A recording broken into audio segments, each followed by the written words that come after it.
আসসালামু আলাইকুম সবাই। আমি হাবিবুল্লাহ হাবিব। অনেক দিন পর আজকে একটা নতুন ভিডিও নিয়ে আসলাম। তো আমি এখনও পর্যন্ত অফিসে আছি এবং আজকে ভিডিওটা করার পেছনে কারণ হচ্ছে যে বৃষ্টি হচ্ছে এবং এমন বৃষ্টি হচ্ছে যে কারণে যাওয়া যাচ্ছে না। আর আমি ভাবলাম যে অফিসের ছাদে চলে যাই এবং আপনাদেরকে দেখাই যে অফিসের বাইরে আসলে কি অবস্থা। আর পাশাপাশি আমি একটা জিনিস যেটা শেখাতে চাই সেটা হচ্ছে যে আজকের এই ভিডিওতে আমরা বৃষ্টি রিলেটেড সমস্ত কোয়েশ্চেনগুলোর অ্যান্সার করব। তো যেহেতু আমি ইংরেজিটাই শেখাই সেই সূত্রে আমি একটু বলে নিই বৃষ্টি রিলেটেড কী কী কোশ্চেন হতে পারে। বৃষ্টি ইংরেজি কি? রেইন।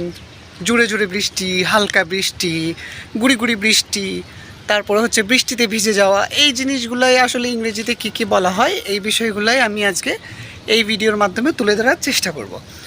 তো প্রথমে শুরু করি। প্রথমটা হচ্ছে যে বৃষ্টি ইংরেজি কী। বৃষ্টি ইংরেজি আমরা জানি অ্যাজ ইউজুয়াল বৃষ্টি ইংরেজি হচ্ছে রেইন। রেইন মানে হচ্ছে বৃষ্টি। এখন আসে বৃষ্টিতে ভেজা ইংরেজি কী। সো বৃষ্টিতে ভেজা ইংরেজিটা ভীষণ ইন্টারেস্টিং। আমি আবারও বলতেছি এখনও হালকা হালকা গুড়ি গুড়ি বৃষ্টি পড়তেছে। It's call the drizzling. Drizzling মানে হচ্ছে গুড়ি গুড়ি গুড়ি গুড়ি বৃষ্টি পড়া। আর drench into the rain water. Drench into the rain water মানে হচ্ছে বৃষ্টির পানিতে ভিজে যাওয়া।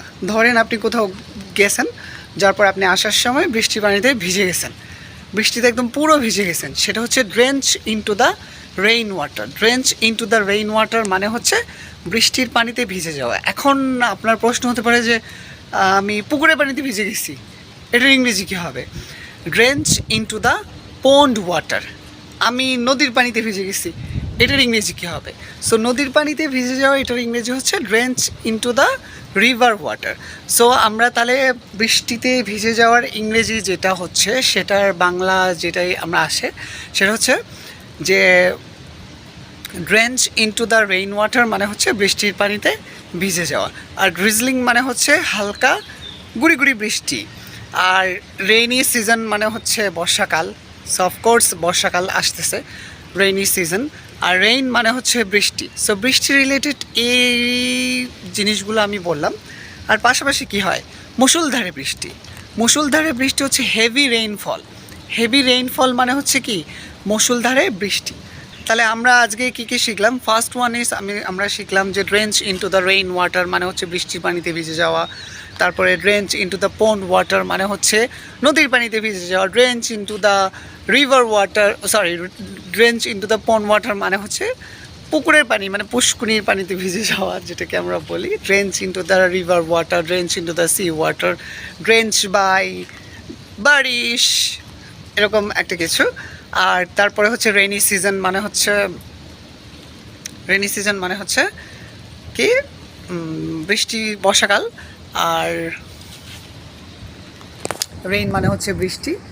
আর এই তো আমি দেখাচ্ছি। আচ্ছা, বাই দ্য ওয়ে আমি আপনাদেরকে একটু ব্যাকপার্টটাও মানে বাইরের লোকেশনটাও দেখাই আপনাদের। আই হোপ ভালো। ওয়েট, এই যে এই দেখুন, this is the view of the morning. সকালবেলা আমি উঠে একদম ছাদের মধ্যে চলে এসেছি আপনাদের সাথে কথা বলার জন্য, আপনাদের জন্য ভিডিও করার জন্য। আর এই সাইডটাতে একটু যদি আপনারা দেখেন, এই যে, হ্যাঁ, ও মাই গড, দেখতে পাচ্ছেন এখনও বৃষ্টি হচ্ছে, গুড়ি গুড়ি বৃষ্টি পড়ছে। আর বৃষ্টি রিলেটেডই আমি আপনাদেরকে বৃষ্টি রিলেটেডই আমি কিছু শেখানোর চেষ্টা করছি। So this is my office terrace. So গাছটাও কম আছে, যাই একটু ছাদে হাওয়া খেয়ে আসি। আসার পরে দেখলাম এখানে বৃষ্টি পড়তেছে। তো হঠাৎ করে এত সুন্দর একটা পরিবেশ দেখার পর আমার মনে হলো যে আপনাদেরকেও একটু দেখাই, যার কারণে একটু ভিডিও করতেছিলাম। Already I am shivering, already I am কী বলে এটাকে, drizzling into the rain water. So অনেক দিন যাবৎ ভিডিও বানানো হচ্ছে না। আসলে ভিডিও বানানোর জন্য আমার চ্যানেলটা কিন্তু ঘুমিয়ে আছে, মরে যায়নি। আর আমিও মরে যাইনি। ইনশাল্লাহ হবে, ভিডিও আসবে, নতুন নতুন নতুন নতুন টপিক নিয়ে আমরা কথা বলবো, আরও অনেক কিছু জানবো। আপনারা আমাকে যে এরকম ভালোবাসা দিচ্ছেন, আলহামদুলিল্লাহ। আপনারা ভালোবাসতে থাকেন, দোয়া করেন, আর কি কি বিষয়ে জানতে চান, আর কি কি রকমের ভিডিও আমি বানালে আপনাদের ভালো লাগবে সেগুলো আমাকে একটু জানাবেন। আমি চেষ্টা করব আমার কাজের ফাঁকে সব কিছুর ফাঁকে যদি আমি আপনাদেরকে দৈনন্দিন জীবনের পাশাপাশি একটু করে কীভাবে ইংরেজি শেখা যায় সেই জিনিসগুলো যদি আমরা একটু জানি নিশ্চয়ই ভালো হবে, ভালো লাগবে। আর ইংরেজিটা আমরা যতটা কঠিন মনে করি, কঠিন ততটা না। আপনি যদি একেবারে হায়ার লেভেলের ইন্টারমিডিয়েট অ্যাডভান্স হতে চান তাহলে আপনার কাছে একটু মার প্যাচ লাগবে। যেরকম আমরা বাংলাও যারা পড়ি তাদের কাছেও মনে হয় যে বাংলা অনেক কঠিন, যারা বাংলার মার প্যাচ গ্রামারটা নিয়ে পড়তে চায়।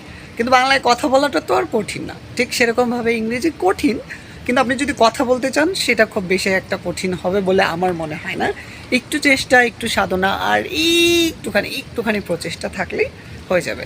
কারণ আমরা তো সবাই প্রায় লেভেল 1, 2, 3 পর্যন্ত আমাদের ঠিকঠাক আছে একেবারে, আমরা তো ইংরেজি বেসিকটা জানি। তো বাকি যে জিনিসগুলো আমাদের পলিশ করা দরকার সেগুলো আমরা পলিশ করার চেষ্টা করব। আরও ভালো ভালো ভিডিও আসবে, আপনারা প্লিজ পাশে থাকবেন, আমার চ্যানেলটা সাবস্ক্রাইব করে রাখবেন। আর কেমন ভিডিও চান সেই বিষয়গুলো আমাকে একটু জানাবেন। বেশি বেশি ইংরেজি বলবো নাকি বেশি বেশি বাংলা বলবো সেটাও একটু জানাবেন। ভালো থাকবেন, আজ এই পর্যন্তই, টাটা।